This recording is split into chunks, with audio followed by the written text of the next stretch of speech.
Hello! Hi అండి. అందరూ ఎలా ఉన్నారు? నేనైతే చాలా బాగున్నాను. ఈరోజు ఈ వీడియోలో యూఎస్‌లో ఆల్మోస్ట్ 50 స్టేట్స్ ఉన్నాయి. ఈ 50 స్టేట్స్‌లలో మన ఇండియన్స్ ఎక్కడ ఉంటారు? ఏ స్టేట్స్‌లలో? ఒక టాప్ 7-8 స్టేట్స్ అయితే ఈ వీడియోలో మీతో అయితే షేర్ చేద్దాం అనుకుంటున్నాను. అండ్ వాళ్ళు ఏ బేసిస్ మీద అక్కడ ఉండడానికి ఇంట్రెస్ట్ చూపిస్తుంటారో, ఆ స్టేట్స్‌లలో ఎందుకుంటారు అనేది కూడా ఈ వీడియోలో అయితే మీతో అయితే షేర్ చేస్తాను. సో, ఇంకెవరైనా మొదటిసారి మన ఛానెల్‌ని చూస్తున్నట్లయితే తప్పకుండా సబ్స్క్రైబ్ చేసుకోండి. వీడియోకైతే లైక్ చేయండి. ఎవరికైనా యూజ్ అవుతదనుకుంటే షేర్ చేయండి. చాలామంది వీడియోస్ చూస్తున్నారు. బట్ లైక్ చేయట్లేదు. సబ్స్క్రైబ్ కూడా చేసుకోవట్లేదు. సో, మీరు లైక్ చేయడం వలన నా వీడియోస్ ఎక్కువ రీచ్ అయ్యే ఛాన్సెస్ ఉంటాయి. నాకు కూడా ఓకే ఇంకొంచెం రీసెర్చ్ చేసి వీడియోస్ చేయాలి అనే ఇంట్రెస్ట్ వస్తది. సో, తప్పకుండా వీడియోకైతే లైక్ చేసి చూడడం స్టార్ట్ చేయండి. అలాగే న్యూగా ఎవరైతే ఇండియా నుంచి యూఎస్ వస్తున్నారో వాళ్ళకి కూడా కొంచెం యూజ్ అవుతది ఈ వీడియో. మెయిన్‌లీ మన ఇండియన్స్ యూఎస్‌లో ఉండడానికి ఆలోచించేటటువంటి 3 మెయిన్ బేసెస్ ఉంటాయి. ఫస్ట్ వన్ వచ్చేసి జాబ్ పర్పస్‌లో ఎక్కువ మంది ఐటీ లేకపోతే మెడికేర్ సిస్టమ్ మీద యూఎస్‌కి ఎక్కువగా వస్తూ ఉంటారు మన వాళ్ళు కాబట్టి, ఎక్కడ జాబ్స్ ఎక్కువగా ఉంటాయో ఆ ప్లేస్‌లలో ఉండడానికి ఇంట్రెస్ట్ చూపిస్తారు ఫస్ట్ పాయింట్. సెకండ్ పాయింట్ వచ్చేసి ఎడ్యుకేషనల్ పరంగా యూఎస్‌లో ఆల్మోస్ట్ అన్ని చోట్ల అంటే మిడిల్ స్కూల్ వరకు ఎడ్యుకేషన్ అన్ని చోట్లలో బానే ఉన్నా కూడా, ఆ తర్వాత హైయర్ ఎడ్యుకేషన్‌కి వెళ్తున్న కొద్దీ యూనివర్సిటీస్ కానియండి, లేకపోతే హై స్కూల్ ఎడ్యుకేషన్ కొన్ని ఏరియాలలో చాలా బావుంటదని జెప్పేసి, చాలామంది ఫస్ట్ యూఎస్‌కి వచ్చిన కొత్తలో ఏదో ఒక స్టేట్‌లో ఉన్నా కూడా, ఆ తర్వాత వేరే స్టేట్స్‌కి మూవ్ అయిపోతూ ఉంటారు ఫ్యామిలీస్. ఎందుకంటే ఎడ్యుకేషనల్ పరంగా ఆలోచించేసి. అండ్ నెక్స్ట్ వన్ వచ్చేసి ఇండియన్ ఫ్యామిలీస్ ఎక్కువగా ఎక్కడ ఉంటారు. ఇండియన్ కల్చర్ ఎక్కువగా ఉంటది. అండ్ టెంపుల్స్ ఎక్కువగా ఎక్కడ ఉంటాయి. అండ్ ఇండియన్ గ్రాసరీస్ దొరకడం కానియండి, వెజిటబుల్స్ ఫ్రెష్‌గా దొరకడం. అంటే ఎలాంటి ఇబ్బందులు లేకుండా మన ఇండియాలో ఉన్నటువంటి వెదర్‌ని యూజ్ చేసి కానియండి, వాటన్నిటి బేసిస్ మీద ఇంకా ముఖ్యంగా ఈ టాప్ 3 బేసెస్‌ని చూజ్ చేసుకుంటారు. చెప్పాను కదా! ఎడ్యుకేషన్ ఒకటి, జాబ్స్ ఒకటి అండ్ మన ఇండియన్ కమ్యూనిటీస్ ఎక్కువగా ఎక్కడ ఉంటాయని చెప్పేసి. సో, ఇంకా మన ఇండియన్స్ ఎక్కువగా ఉండే టాప్ స్టేట్స్ ఏంటనేది చూద్దాం. ఫస్ట్ వన్ వచ్చేసి కాలిఫోర్నియా. ఆల్మోస్ట్ 9,00,000 మంది ఇండియన్స్ ఉంటారంట కాలిఫోర్నియాలో. అక్కడకి ఎక్కువగా స్టూడెంట్స్ వస్తూ ఉంటారు. కాలిఫోర్నియాలో చాలా మంచి మంచి పెద్ద పెద్ద ఏరియాస్ ఉంటాయి. ఫర్ ఎగ్జాంపుల్ చెప్పాలి అంటే లాస్ ఏంజలస్ కావచ్చు, శాన్ ఫ్రాన్సిస్కో, బే ఏరియా లాంటివి చాలా పెద్ద పెద్దయి ఉంటాయి సిటీస్ అందులో. అండ్ ఎడ్యుకేషన్ పరంగా చాలా బావుంటది కాలిఫోర్నియాలో. అండ్ ఆల్మోస్ట్ ఐటీకి కానియండి, మెడికల్ సిస్టమ్ జాబ్స్ ఈ 2 కూడా ఎక్కువగా ఉంటాయి. ఫర్ ఎగ్జాంపుల్ చెప్పాలంటే Facebook, Amazon, Apple, Netflix and Google ఇలాంటి పెద్ద పెద్ద కంపెనీస్ అండ్ వాటి యొక్క పెద్ద హెడ్ క్వార్టర్స్ కూడా ఇక్కడ ఉంటాయి. అండ్ ఎడ్యుకేషన్ పరంగా కూడా చాలా బావుంటది. సో, అందువల్ల టాప్ మోస్ట్‌లో ఫస్ట్ వన్ వచ్చేసి కాలిఫోర్నియాలో మన ఇండియన్స్ ఎక్కువగా ఉంటూ ఉంటారు. అండ్ హై పేయింగ్ జాబ్స్ ఇప్పుడు యాపిల్ గానియండి, ఇవన్నీ కూడా హై పేయింగ్ జాబ్స్ కదా! ఆహ్, నెట్‌ఫ్లిక్స్ కావచ్చు, అమెజాన్ ఇవన్నీ కూడా హై పేయింగ్ జాబ్స్. సో, అందువల్ల ఫస్ట్ ప్లేస్ వచ్చేసి కాలిఫోర్నియా. సెకండ్ వన్ వచ్చేసి టెక్సాస్. మీకు టెక్సాస్ అంటే కూడా డాలస్ అంటే ఈజీగా అర్థమవుతది. సో, యాక్చువల్‌గా డాలస్ టెక్సాస్ లోపల ఉంటది. కాకపోతే అందరికి డాలస్ అంటేనే అర్థమవుతది. అండ్ నెక్స్ట్ వన్ వచ్చేసి ఆస్టిన్. ఆ 2 కూడా ఎక్కువగా ఫేమస్ అక్కడ టెక్సాస్ లోపల స్టేట్స్‌లో ఎక్కువగా మన ఇండియన్స్ ఉంటూ ఉంటారు. మన ఇండియన్ కమ్యూనిటీస్ ఇంకా విపరీతంగా ఉంటాయి. మనం దీని మీద సెపరేట్ వీడియో చేద్దాం. ఎక్కువ మంది ఎందుకు టెక్సాస్‌లో ఉండడానికి ఇంట్రెస్ట్ చూపిస్తారు అని చెప్పేసి.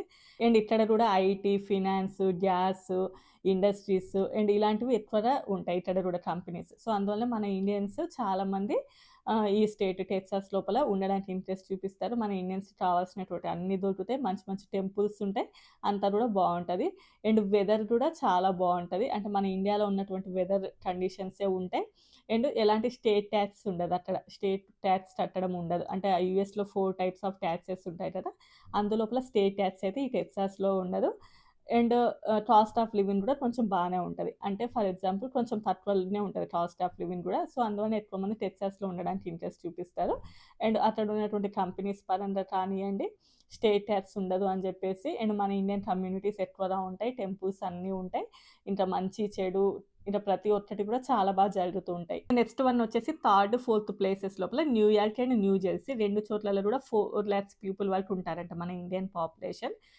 70స్, 80స్, 90స్ ఆ టైం లోపలనే ఐటీ ఇంత డెవలప్ అయ్యి మన ఇండియన్స్ ఇంతగా రావడానికంటే ముందు నుంచి కూడా న్యూ జెర్సీ లోపల మన ఇండియన్ గ్రాసరీస్ దొరకడం, ఇండియన్ ఫ్రెష్ వెజిటబుల్స్ దొరకడం అండ్ ఇండియన్ కల్చర్ ఆల్రెడీ ఉండడం న్యూ జెర్సీలో ఎప్పటినుంచో ఆల్మోస్ట్ 70స్, 80స్ ఆ టైం నుంచి కూడా న్యూ జెర్సీలో మన ఇండియన్ పాపులేషన్ ఉన్నదంట.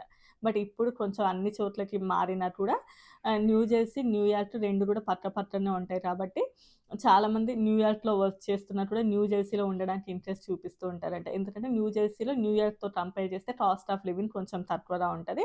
అండ్ జాబ్స్ పరంగా ఇక్కడ ఆపర్చునిటీస్ బానే ఉంటాయి. న్యూయార్క్‌లో కూడా ఆపర్చునిటీస్ బానే ఉన్నా కూడా ఇంకొంచెం ఎక్కువ ఆపర్చునిటీస్ న్యూయార్క్ లోపల ఉంటాయి. అండ్ న్యూయార్క్ లోపల బ్యాంకింగ్, ఫినాన్స్, హెల్త్ కేర్‌కి సంబంధించినవి ఎక్కువగా ఉంటాయి. And share market, stock exchange వీటికి అండ్ ఫినాన్షియల్ క్యాపిటల్ కాబట్టి అండ్ ఇక్కడైతే అన్నీ కూడా బానే అండ్ అదే విధంగా ఇండియన్ పాపులేషన్ ఎక్కువగానే ఉంటది. అండ్ ఈ యాక్టివిటీస్ బానే జరుగుతూ ఉంటాయి. ఆగస్ట్ 15థ్ ఆ టైం లోపల టైమ్ స్లాట్స్ అక్కడ మన ఇండియన్ ఫ్లాగ్ అవి కూడా కనిపిస్తుంటాయి. హిందువులకు సంబంధించినటువంటి ఫెస్టివల్స్ అవన్నీ కూడా అక్కడ ఎక్కువ బాగా జరుగుతూ ఉంటాయి. సో టాప్ 3 అండ్ 4 లోపల న్యూయార్క్ అండ్ న్యూ జెర్సీ ఉంటాయి.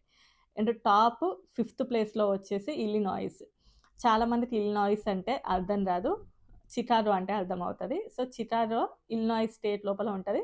బట్ అందరికీ కూడా స్టేట్స్ పెద్దగా తెలియకపోయినా కూడా దాని లోపల ఉన్నటువంటి ప్లేసెస్ ఎక్కువగా తెలుస్తూ ఉంటాయి. ఎందుకంటే అక్కడ మన వాళ్ళు ఎక్కువగా ఉంటూ ఉంటారు. ఆల్రెడీ ఒక సినిమాలో తెలుస్తది. 'డాలస్ నాగేశ్వరరావు, చికాగో సుబ్బారావు' అని చెప్పేసి. సో అందువల్ల ఈ 2 పేర్లు ఇంకెక్కువగా తెలుస్తాయి. ఇల్లినాయిస్ లోపల చికాగో ఉంటది. అండ్ చికాగో ఎప్పటినుంచో కూడా చాలా ఫేమస్. అంటే నాట్ ఓన్లీ ఇప్పుడు ఈ ఐటీ బాగా డెవలప్ అవ్వడానికంటే ముందు నుంచి కూడా చికాగో చాలా ఫేమస్. అండ్ చాలా బిజినెస్ పర్సన్స్ ఎక్కువగా చికాగోలో ఉంటారు. అక్కడ మన Indian groceries, Indian hotels and ఇండియన్స్‌కి సంబంధించినటువంటి చాలా కూడా పెద్ద పెద్ద పటేల్ బ్రదర్స్ అండ్ అన్నీ కూడా చికాగోలో ఉంటాయి. అందుకోసమే మన ఇండియాలో కూడా చూడండి ఢిల్లీ టు చికాగోకి డైరెక్ట్ ఫ్లైట్ కూడా ఉంటది. ఎక్కువగా మనకి బిజినెస్‌కి సంబంధించిన వాళ్ళు ట్రావెల్ చేస్తూ ఉంటారు. సో, అందువలన చికాగోలో కూడా మన ఇండియన్స్ ఎక్కువగా ఉంటూ ఉంటారు. అక్కడ కూడా ఎడ్యుకేషన్ బావుంటది. అక్కడ కూడా ఐటీ అవన్నీ ఉన్నా కూడా బిజినెస్ పర్సన్స్ ఎక్కువగా చికాగోలో ఉండడానికి ఇంట్రెస్ట్ చూపిస్తూ ఉంటారు. అది ఇలినాయిస్ స్టేట్ లోపల ఉంటది. చాలామంది నన్ను అడుగుతూ ఉంటారు, "అక్క మీరెక్కడ ఉంటారు? మీరెక్కడ ఉంటారు?" అని చెప్పేసి. నేను చాలా సార్లు చాలా వీడియోలలో చెప్పినా కూడా మేము కూడా ఇలినాయిస్ స్టేట్‌లోనే ఉంటాము. బట్ మేము ఉండే చోట ఎక్కువ మంది ఇండియన్స్ ఉండరు. అంటే ఇల్లినాయిస్ లోపల చికాగో అండ్ దాంతో పాటు చాలా పెద్ద పెద్ద ఏరియాస్ ఉంటాయి. అదే ఇంతకుముందు చెప్పా కదా! కాలిఫోర్నియాలో ఎలా అయితే San Francisco and Los Angeles ఇలాంటి పెద్ద పెద్ద సిటీస్ ఉంటాయో, అలాగే ఇక్కడ కూడా చాలా పెద్ద పెద్ద సిటీస్ ఉంటాయి, కంపెనీస్ ఉంటాయి. అందులోపల ఒక్కొక్కరు ఒక్కొక్క ఏరియాలో ఉంటారు. బట్ ఈ స్టేట్ మొత్తంలో కంపేర్ చేస్తే అలా పాపులేషన్ పరంగా చూసుకుంటే టాప్ 5 లోపల ఇల్లినాయిస్ ఉంటది. అందులో మీ అందరికీ బాగా తెలిసిన పేరు చికాగో. అండ్ నెక్స్ట్ వన్ వచ్చేసి ఫ్లోరిడా అవన్నీ ఏమయ్యాయి అని అనుకుంటారేమో అవి కూడా వస్తాయి. అండ్ నెక్స్ట్ 6థ్ ప్లేస్‌లో వచ్చేసి జార్జియా. జార్జియా అంటే పెద్దగా అర్థం రాకపోవచ్చు. అట్లాంటాలో చాలామంది మన ఇండియన్స్ ఉంటారు. అండ్ ఇక్కడ కూడా ఐటీతో పాటు అండ్ ఫినాన్షియల్ సెక్టర్ ఈ 2 చాలా బావుంటది. అండ్ వెదర్ కండిషన్స్ చాలా బావుంటాయి. సేమ్ టెక్సాస్ లాగానే ఉంటది. మన ఇండియన్ వెదర్ ఎలా ఉంటదో అలానే ఉంటది. ఫర్ ఎగ్జాంపుల్ మేమున్న చోట ఇలినాయిస్ లోపల విపరీతమైన చలి ఉంటది. అసలు చలి తట్టుకోలేం. ఇంకా నవంబర్, డిసెంబర్ వచ్చిందంటే ఇంకా దారుణం. ఇంట్లో నుంచి బయటకి కూడా ఎళ్ళలేం. నా వీడియోస్‌లో చాలా సార్లు చూపిచ్చాను మీకు. సో, మా దగ్గరైతే ఎక్కువ చలి ఉంటది. న్యూయార్క్‌లో కూడా చలి ఎక్కువగానే ఉంటది. బట్ ఇప్పుడు జార్జియా కానియండి, లేకపోతే టెక్సాస్ అక్కడ ఎక్కువ చలి ఉండదు. మన ఇండియన్ వెదర్ ఎలా ఉంటదో ఆల్మోస్ట్ అలానే ఉంటది. అండ్ అఫోర్డబుల్ హౌసింగ్ ఉంటది. అంటే కాస్ట్ ఆఫ్ లివింగ్ కూడా నార్మల్‌గానే ఉంటది. సో, ఎక్కువ టాప్ 6థ్ ప్లేస్‌లో వచ్చేసి జార్జియాలో ఉండడానికి ఎక్కువ ఇంట్రెస్ట్ చూపిస్తుంటారు. రీజన్స్ వచ్చేసి ఇవి. సేమ్ మన ఇండియన్ కమ్యూనిటీస్ ఉంటాయి. సేమ్ పాపులేషన్ కూడా బానే ఉంటది. అన్ని యాక్టివిటీస్ జరుగుతాయి. ఐటీ అండ్ ఫినాన్షియల్ సెక్టర్ ఇక్కడ బావుంటది. అండ్ నెక్స్ట్ వన్ వచ్చేసి 7థ్ ప్లేస్ లోపల వాషింగ్టన్. సియాటిల్ మీద అందరికీ తెలిసే ఉంటది. అండ్ అక్కడ Amazon head quarters, Microsoft head quarters ఉంటాయి. ఐటీకి చాలా బావుంటది. అండ్ చాలా వరకు జాబ్ ఆపర్చునిటీస్, జాబ్ మార్కెట్ అక్కడ బావుంటది వాషింగ్టన్ లోపల. సో, అందువల్ల మన ఇండియన్స్ కూడా అక్కడ చాలా మంది ఉంటారు. ఇండియన్ కమ్యూనిటీస్ ఉంటాయి. అండ్ ఇండియన్ గ్రోసరీస్ ఉంటాయి. అన్నీ కూడా ఇండియన్స్ ఆల్మోస్ట్ యూఎస్‌లో అన్ని చోట్ల కూడా ఉంటాయిలెండి. కానీ మెయిన్‌లీ మన ఇండియన్స్ ఉండేది. మన వాళ్ళు వచ్చేటటువంటి jobs ITs and health care పరంగా వాటిని బేస్ చేసుకుంటే ఇక్కడ కూడా బావుంటది. అక్కడ మెయిన్‌లీ ఆ హెడ్ క్వార్టర్స్ అవన్నీ కూడా ఉంటాయి. అండ్ నెక్స్ట్ వన్ వచ్చేసి Florida.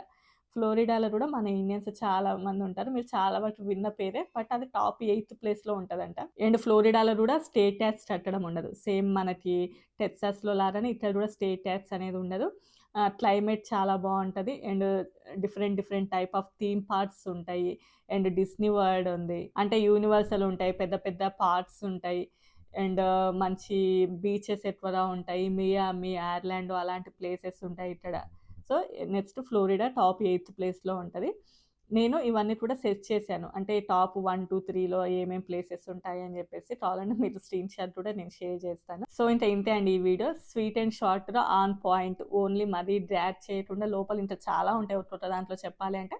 But top only points అయితే మీతో అయితే షేర్ చేశాను అనుకుంటున్నాను. నా వీడియోస్ నచ్చితే తప్పకుండా లైక్ చేయండి, షేర్ చేసి సబ్స్క్రైబ్ చేసుకోండి. Bye bye.